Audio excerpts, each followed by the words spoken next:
Okay, just in general, why to make these kind of studies? Obviously, calorie restriction is fundamental for energy metabolism. It's an effective treatment for type 2 diabetes and obesity, except for the behavioral aspect. And it potentially has roles for glucose and insulin may be related to aging. And so these are some of the reasons we began doing these studies. Okay, and so what I'm going to do today, just to briefly outline the organization of the talk, I'm going to first talk about CR's effects on glucose transport, just descriptive studies.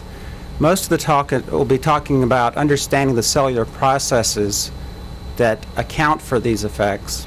And then briefly we'll talk about some work we've done to identify the signals that may trigger the adaptations. So to begin with describing the effects, actually the first study I did on calorie restriction, once I was here at Wisconsin, was sort of by accident. I had come here about 12 years ago and got to know Rick Weindrich, came the next year.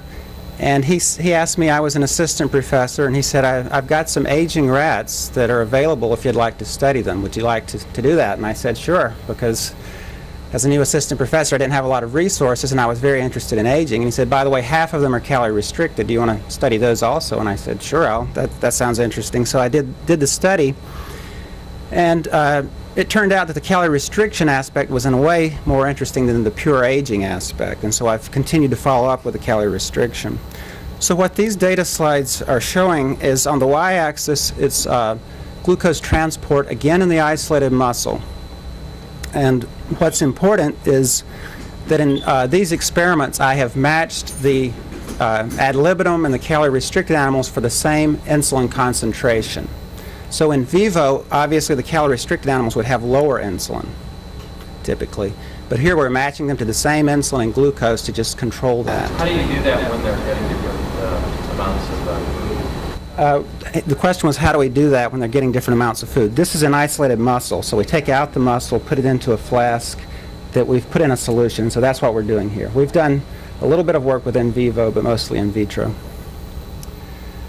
Okay, and so the black bars represent ad libitum fed, the open bars represent calorie restricted, and these animals were 40% below ad libitum intake, begun at about 3 months of age. And so the ages you can see are 8, 13, and 23 months of age, which would represent roughly maybe a 25-year-old, roughly maybe a 40-year-old in sort of rough terms, and perhaps a 70-year-old in human terms. And what you can see is that there's a very striking effect of calorie restriction on glucose transport, and this was the physiologic insulin concentration. And so what was most impressive to me, actually, there's a modest aging effect that you can see going down here. But even in the oldest animals, there's a very striking increase in insulin sensitivity. And in fact, if you look at the old CR muscles, they're actually more insulin sensitive than the young control muscles. So these old muscles are not the same as the young muscles. They're in a sense better. They're more insulin sensitive.